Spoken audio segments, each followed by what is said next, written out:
সম্মানিত ভিউয়ার্স, আসসালামু আলাইকুম। আশা করি সকলে ভালো আছেন। আবারও আজকে এক নতুন ভিডিও নিয়ে হাজির হলাম আপনাদের মাঝে। আজকের ভিডিওতে মাগুর মাছ সম্পর্ক বিস্তারিত আলোচনা করব। ভিডিওটি না টেনে সম্পূর্ণ ভিডিওটি দেখার জন্য অনুরোধ রইল। আমার চ্যানেলটি যারা সাবস্ক্রাইব করেন নাই তারা আরও নতুন নতুন ভিডিও পেতে চ্যানেলটি সাবস্ক্রাইব করার জন্য অনুরোধ রইল।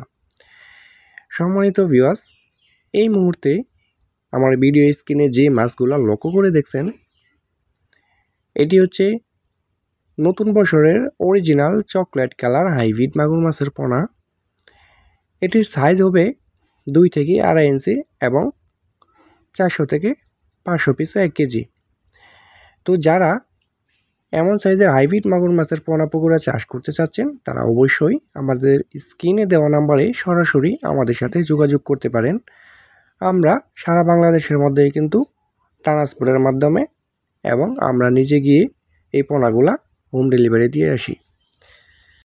তো সম্মানিত ভিউয়ার্স, আমরা সকলে জেনে থাকি হাইব্রিড মাগুর মাছ হচ্ছে একটি লাভজনক মাছ এবং এটি বিনা খরচে কিন্তু আপনার পুকুরে চাষ করে এটি সফল অর্জন করতে পারবেন। যেমন এটি আপনার কোনো ফিড ছাড়াই এবং কোনো ভাসমান খাদ্য ছাড়াই কিন্তু আপনি এই মাছটিকে মাত্র 3 মাস লালন পালন করেই কিন্তু এটি আপনার বাজার মূল্য করতে পারবেন। যেমন একটার কেজি হবে 1 কেজিরও বেশি 3 মাস পর। এই হাইব্রিড বা বিদেশি জাতের হাইব্রিড মাগুর মাছের পোনাগুলা কিন্তু আপনি প্রতি শতকে 500 পিস করে মজুত করতে পারবেন। সম্মানিত ভিউয়ার্স, এই মাছের রোগবালাই খুবই কম। আপনার আরেকটা বিষয় হচ্ছে আপনি এটিকে যে কোনো ময়লা আবর্জনা এবং পরিত্যক্ত পুকুরেও কিন্তু এটি চাষ করে সফল করতে পারবেন।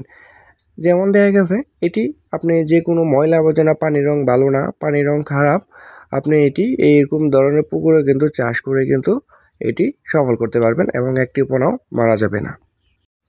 তো সম্মানিত মাছ চাষি ভাইয়েরা, এই ছোটো সাইজের হাইব্রিড মাগুর মাছটিকে যখন আপনার পুকুরে চাষ করবেন তখন 10 থেকে 15 দিন আপনার ভাসমান ফিডটা চাইলে খাওয়াতে পারেন।